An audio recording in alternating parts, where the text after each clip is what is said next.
না, আমার বলার কথা আমি বললাম, জানিয়ে রাখলাম। দাদা, দিদি কিন্তু নিজের শরীরে একদম যত্ন নেয় না, আর আমার কথা ছাড়া তো ছেড়েই দিন, কোনো কথাই শোনে না। আচ্ছা আপনি বলুন, এই রাতের পর রাত শো করে এসে অর্ধেক দিন না খেয়ে দে ক্লান্ত হয়ে ঘুমিয়ে পড়ে। আপনি বলুন দাদা, এরম করে চললে কদিন শরীরটা ঠিক থাকবে বলুন?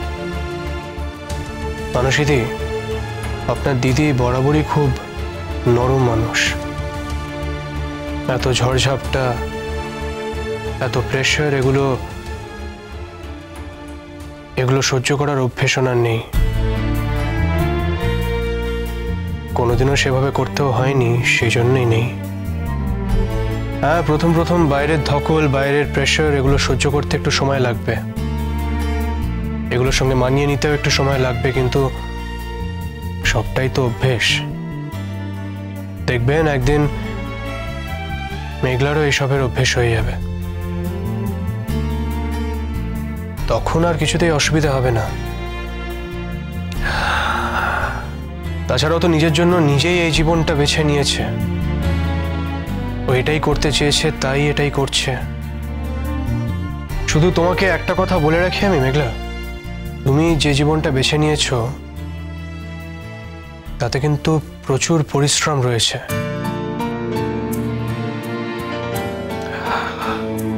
It's not easy. আর সেই লেভেলে পরিশ্রম করতে গেলে, সেই লেভেলের প্রেশার হ্যান্ডেল করতে গেলে, অত স্ট্রেস নিয়ে বাঁচতে গেলে মানুষকে শারীরিকভাবে অনেক বেশি সক্ষম হতে হয়, স্ট্রং হতে হয়।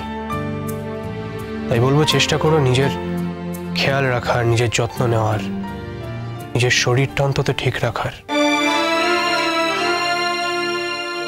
আমি নিজেই যখন এই কাজটা বেছে নিয়েছি অনুরাগ, তখন আমার একটা দায়িত্ব আছে। আমি নিজের শরীরের যত্ন ঠিকই রাখবো, তুমি শুধু শুধু চিন্তা করো না।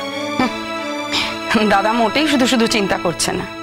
আর তোমার যদি নিজের শরীরের উপরে এতই নজর, তাহলে অর্ধেক দিন শো করে সে খাও না কেন বলো? মানসীদি, আমি কিন্তু তোমাকে অনেকক্ষণ ধরে বলছি তুমি নিজের কাজে যাও। তোমার সাথে এইভাবে কথা বলতে আমার ভালো লাগে না, কিন্তু তুমি আমাকে বারবার বাধ্য করো। তুমি কি মনে করছো আমি একটা বাচ্চা মেয়ে? আমার নামে তুমি তোমার দাদার কাছে নালিশ করবে, আর তোমার দাদা যা বলবে আমি সেগুলো অক্ষর অক্ষরে পালন করব? আমি কিন্তু সে কথা বলতে চাইনি দিদি।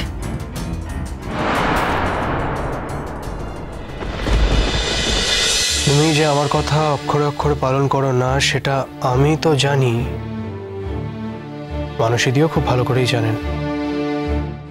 আমার মনে হয় এই কথাটা এইভাবে না বললেও চলতো। দেখো মেঘলা, তুমি যদি আমার কথা পালন করতে, তাহলে তো আজকে তোমাকে এখানে থাকতে হতো না, আমাদের জীবনটা এরকম হতো না। এনিওয়ে, আসলে মানুষের মন তো, একবার কিছু একটা মনের মধ্যে চলে এলে হয়তো না বলে থাকতে পারে না। ওনার এতে বোধহয় কোনো দোষ নেই। আমি জানি তুমি আমার কথা অক্ষরে অক্ষরে মেনে নিতে বাধ্য নও, তাই যেটা বলতে যাচ্ছি সেটা আমার রিকোয়েস্ট হিসেবেই ধরে নিও। পারলে নিজের একটু খেয়াল রেখো, শরীরটার একটু খেয়াল রেখো। অনুরাগ, সারা জীবন শরীরের চিকিৎসা করতে করতে শরীর ছাড়াও যে মানুষের আরেকটা অস্তিত্ব থাকে সেটা তুমি একেবারে ভুলে গেছো। মন বলে যে মানুষের আরেকটা অস্তিত্ব আছে সেটার কথা তোমার মনেই নেই। তুমি যা বলছো সেটার ব্যাপারে তুমি শিওর? আমি যদি ঠিক না বলতাম অনুরাগ, তাহলে শরীর নিয়ে তুমি যতগুলো কথা বললে, মন নিয়েও একটা হলে কথা বলতে।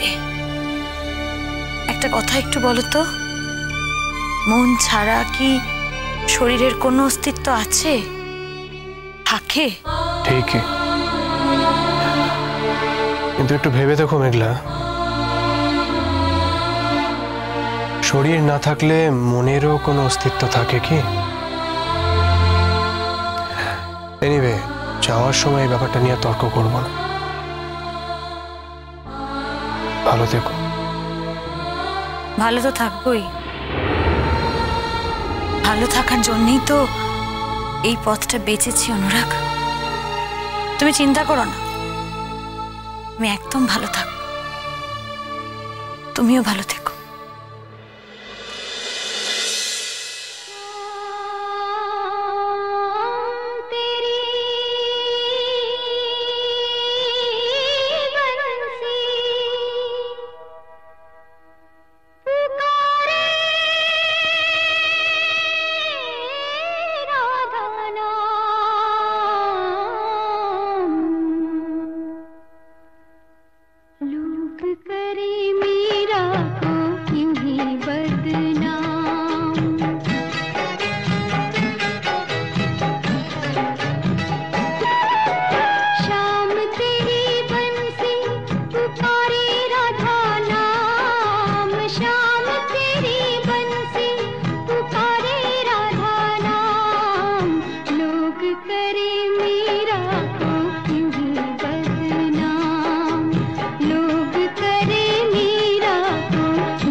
बजने से काम, सांवरे की बंसी को बजने से काम, राधा का भी शाम वो तो मीरा का भी शाम, राधा का भी शाम वो तो मीरा का भी शाम। মেঘলা, বলো। কালকে আমাদের মধ্যে যা ঘটেছে সেটা তুমি রিপেন্ট করো কি?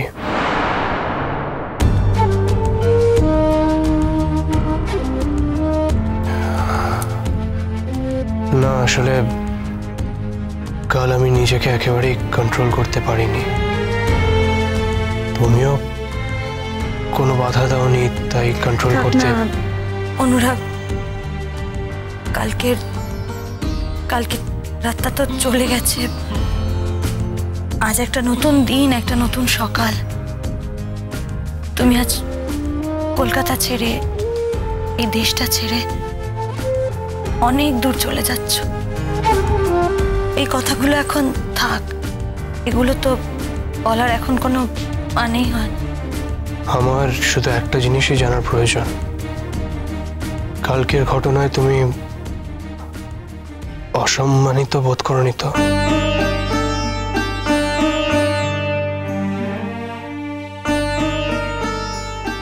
অসম্মানিত বোধ করলে প্রতিবাদ করতাম। বেশ, তুমি কাল আমাকে দয়া করনি তো মেঘলা? না মানে আমি চলে যাচ্ছি বলে কাল যেটা হয়েছে সেটা হয়তো তোমার দান। উল্টোটাও তো হতে পারে অনুরাগ, উল্টোটাও তো হতেই পারে। তুমি চলে যাচ্ছ বলেই হয়তো তোমার তরফ থেকে এটা আমার জন্য একটা দান ছিল। আমারই বলা কথাগুলো তুমি আমার উপরেই ব্যবহার করছো। আমি বলতে চাইনি, তুমি আমাকে বাধ্য করলে। এনিওয়ে, যা ঘটে গেছে তা তো আমরা চেঞ্জ করতে পারবো না, সেটা আর ফেরানো যাবে না।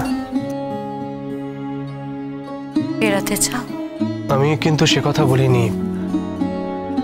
আমি শুধু বলছিলাম যেটা ঘটেছে তাতে যদি তোমার বাই এনি চান্স খারাপ লেগে থাকে তাহলে তো সেটা চেঞ্জ করা সম্ভব না, সেটা তো আর আমার হাতে নেই। অনুরাগ, অনেক দেরি হয়ে গেছে, তুমি এবার এগো। সকাল থেকে বাড়ি থেকে অনেকবার ফোন এসেছে। বেশ, আমি তাহলে আসি। তাছাড়া যেতে তো হবেই, না গিয়ে তো আর উপায় নেই। আসি। অনুরাগ, একটা কথা বলার ছিল।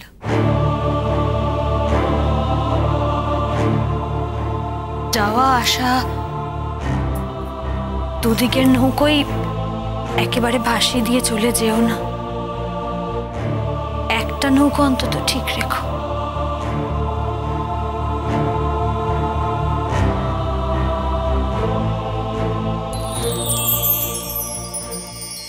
আমি আমি কোনোদিনও মুখ ফুটে ওকে কিচ্ছু বলবো না।